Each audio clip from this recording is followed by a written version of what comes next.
তো বস, এখন আমরা কথা বলবো আবার প্রলয় 2 নিয়ে, যেটা আজকে জি5 এ মুক্তি পেয়েছে। টোটাল আছে 8টা এপিসোড, যেখানে 7টা এপিসোড তারা একসাথে ড্রপ করেছিল এবং 8 নম্বর এপিসোডটা পরে ড্রপ করেছিল, যে কারণে আমার দেখতে দেরি হলো একটু। তবে এখন 8টা এপিসোডই চলে এসছে। তো কেমন হলো রাজ চক্রবর্তী দ্বারা পরিচালিত আবার প্রলয় 2? দেখো, আমি শুরুতে একটা কথা বলবো, তোমরা যারা এই শোটা দেখতে চাও বা অনিমেষ দত্তকে ভালো লাগে, প্রলয় ভালো লেগেছিল, আবার প্রলয় ভালো লেগেছিল, তাহলে আমি বলবো তোমরা আগে শোটা দেখো, তারপর এই ভিডিওটা দেখো। তার কারণ প্রত্যেকের পার্সপেক্টিভ আলাদা। এখানে যা যা জিনিসপত্র বলবো সেটা আমার ওপিনিয়ন, তোমার ক্ষেত্রে সেটা একদম অন্যই হতে পারে। আমাকে যদি এক লাইনে বলতে হয়, আমি তাহলে বলবো আবার প্রলয় 2 আমার জন্য খুব একটা বেশি ওয়ার্ক করে। আমি এই শোটা দেখে কিছুটা ডিসঅ্যাপয়েন্টেড। আমার যে এক্সপেকটেশন ছিল সেটা ফুলফিল হয়নি। কিছু জিনিসপত্র পার্ট অ্যান্ড পিসেস আমার ভালো লেগেছে, কিন্তু অনেকগুলো জিনিসপত্র আছে যেগুলো আমার একদমই ভালো লাগেনি। আমি গল্পটা একটু করে বলছি। অনিমেষ দত্ত এবং তার টিম, তারা কিভাবে অ্যাসেম্বল হচ্ছে।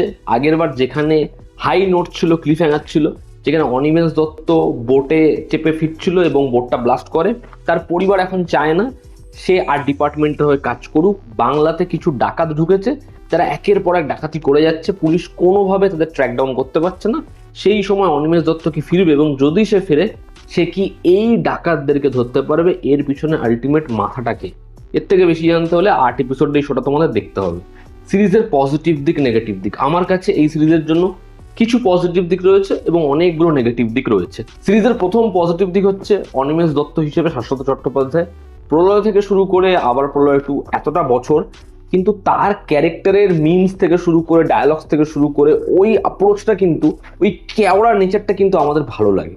এবং যেরকম ভাবে সে সেটা পোর্ট্রে করে, যেরকম সেই চরিত্রের অ্যাটিটিউড, যেরকম তার মেজাজ, যেরকম তার কমেডি, যেরকম তার ওই থার্ড বার্ট, সেটা কিন্তু আমাদের ভালো লাগে।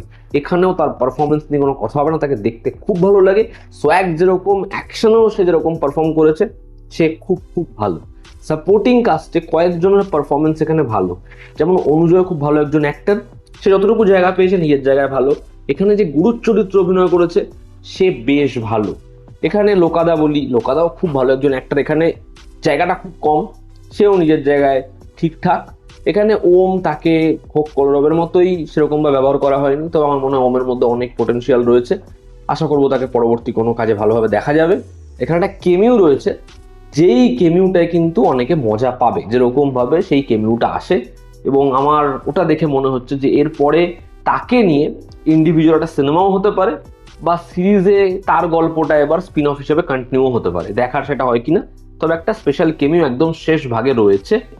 এই শো এর মধ্যে যেরকম ভাবে শুরুর দিকে এই একের পর এক ডাকাতি হচ্ছে, বা একদম 7 নম্বর এপিসোডের এন্ডে বা 8 নম্বর এপিসোডে যেভাবে ফেস অফটা হয়, বা ইনভেস্টিগেশনটা শুরুর দিকে যেরকম ভাবে চলছিল, এদেরকে যেরকম ভাবে ট্র্যাক করা হচ্ছিল, সেখানে কিছু কিছু পোর্শনে মোমেন্টসটা রয়েছে মজাটা দেওয়ার। সেই জায়গাগুলো একটু একটু বেটার, একটা স্কেল দ্বারা ধরার চেষ্টা করেছে, যেটা আগের থেকে আরো বড় হয়েছে। সেটা কিছু কিছু জায়গায় ভালো লাগে।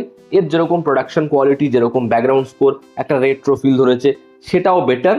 এবং কিছু পার্টিকুলার জায়গায় অ্যাকশনটা ভালো লাগে। তো এই ছিল হচ্ছে এই সিরিজের পজিটিভ দিক। এবার যদি এই সিরিজের নেগেটিভ দিক বলি, আমার কাছে অনেকগুলো নেগেটিভ দিক রয়েছে। প্রথম হচ্ছে এর যে আইডিয়াটা, সেটা কিন্তু খারাপ নয়, তবে এরকম ধরনের জিনিসপত্র আমরা হাজারবার দেখেছি। আমার তাতে সমস্যা নেই যদি জিনিসটা আমাকে এঙ্গেজ করে রাখে এবং জিনিসটা যদি আমাকে মজা দিতে পারে। এবার এখানে জিনিসটা যেভাবে যাচ্ছে, ইনভেস্টিগেশন যেরকম ভাবে হচ্ছে, ডাকাতরা যেরকম ভাবে ডাকাতি করছে, এটা পুরোটাই ভীষণ সারফেস লেভেলে। আমি কথাটা কেন বলছি, আমি উদাহরণ দিচ্ছি। ধরো ধুম একটা সিনেমা পার্ট 1, সেখানে ডাকাতিটা কিভাবে হবে প্রসেসটা কিন্তু দেখাচ্ছে, এবং সেটা দেখানোর মধ্যে একটা আলাদা মজা আছে। আবার তুমি উল্টো দিকে ধরো থ্রিলারের মতো একটা ছবি, ইম্পর্টেন্স এটা যে অ্যান্টাগনিস্টদের যে ফিয়ারটা, ওরা যেরকম ভাবে জিনিসটা ঘটায়, ওটা খুব সাংঘাতিক। দুটো ছবির ফরম্যাট, দুটো ছবির রাইটিং, অ্যান্টাগনিস্ট এস্টাবলিশমেন্ট একদম আলাদা, কিন্তু দুটোর মধ্যেই মজা আছে। এবার এখানে না জিনিসটা প্রপার ডাকাতি দেখাচ্ছে, না অ্যান্টাগনিস্ট ভিলেনদের কোনো ফিয়ার জন্মাচ্ছে, ফলে জিনিসটা হচ্ছে আপনি আপ হচ্ছে, মানে সেটাতে আমি আর কোনোভাবে জুড়ছি না। ইনভেস্টিগেশন, আজকে 2026-এ দাঁড়িয়ে ইনভেস্টিগেশনের মধ্যে আমার মনে হয় মানে শার্পনেস আনতে হবে। সেটা নতুন আমাদের কিছু প্রোভাইড করতে পারবে না, একদম ঠিক আছে, কিন্তু যদি সেটা ভীষণ রুটিন, ভীষণ জানা হয়, তাহলে সেটা আলাদা করে কি দিতে পারলো। এখানে ইনভেস্টিগেশনে টিম অ্যাসেম্বল হচ্ছে, যাবতীয় জিনিসপত্র হচ্ছে, সেটার মধ্যে কিচ্ছু রস নেই। আমি এই কথাটা কেন বলছি, একটা ক্যারেক্টার আছে, ইম্পর্টেন্ট ক্যারেক্টার, সে মরে যাচ্ছে, মানে ওই পয়েন্টে দাঁড়িয়ে ওই ক্যারেক্টারটা মরছে, এটা খুব আনএক্সপেক্টেড।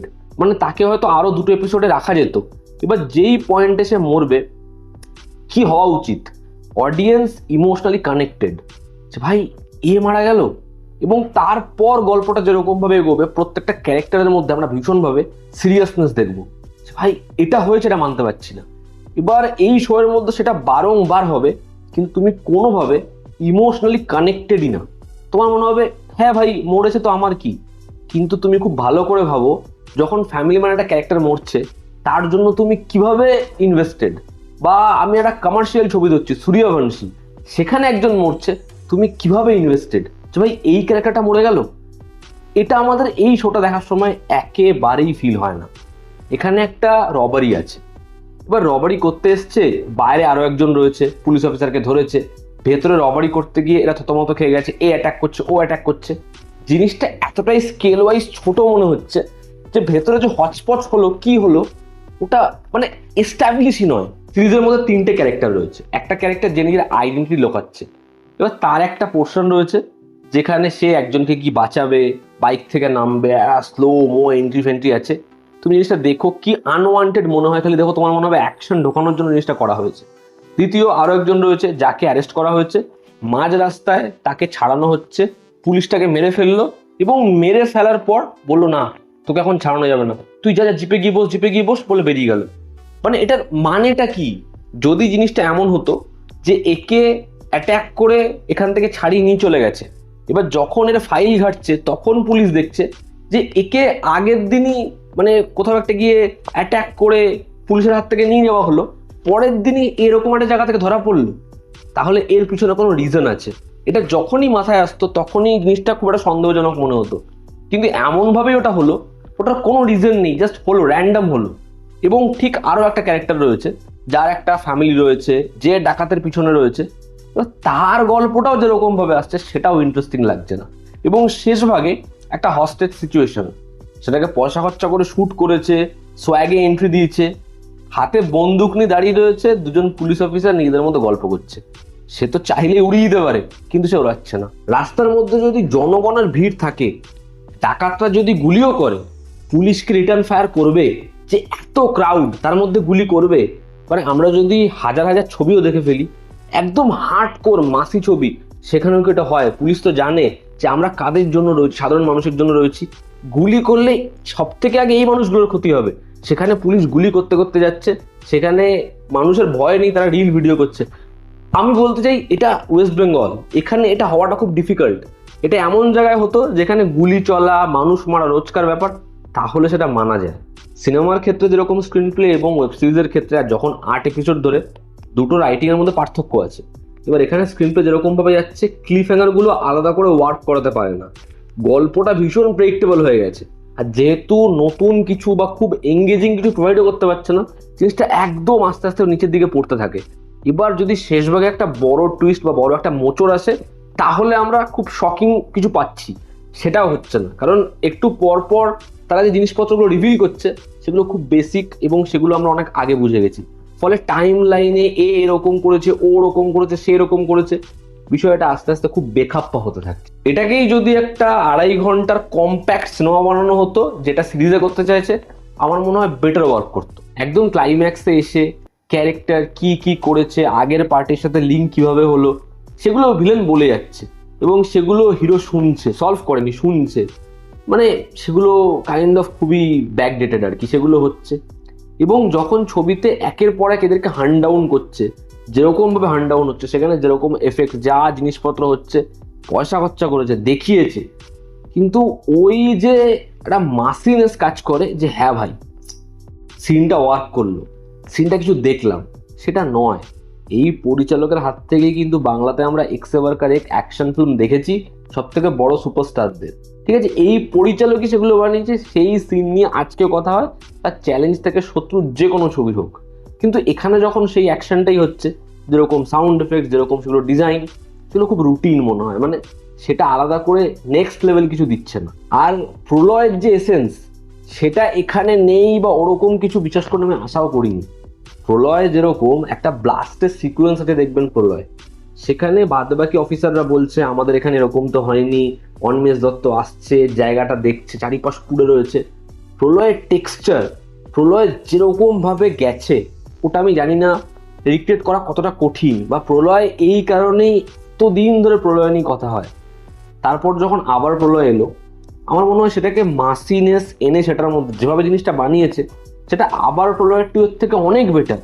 মানে ঠিক আছে, সেটা প্রলয়ের মতো না হলেও সেটা কিন্তু নিজের জায়গায় ভালোই ছিল, এবং সেখানে পরাণ বন্দ্যোপাধ্যায় তাকে ছাড়া কোথাও একটা গিয়ে প্রলয় আমার মনে হয় ইনকমপ্লিট। কিন্তু আবার প্রলয় টু প্রত্যেকটা দিক থেকে অনেকটা পিছিয়ে আমার কাছে। এই ছিল আমার ওপিনিয়ন। আপনারা যারা দেখেছেন আপনাদের কেমন লেগেছে জানাবেন। জনতা আমাদের পাশে আছে, আবার দেখা হচ্ছে, টেক কেয়ার।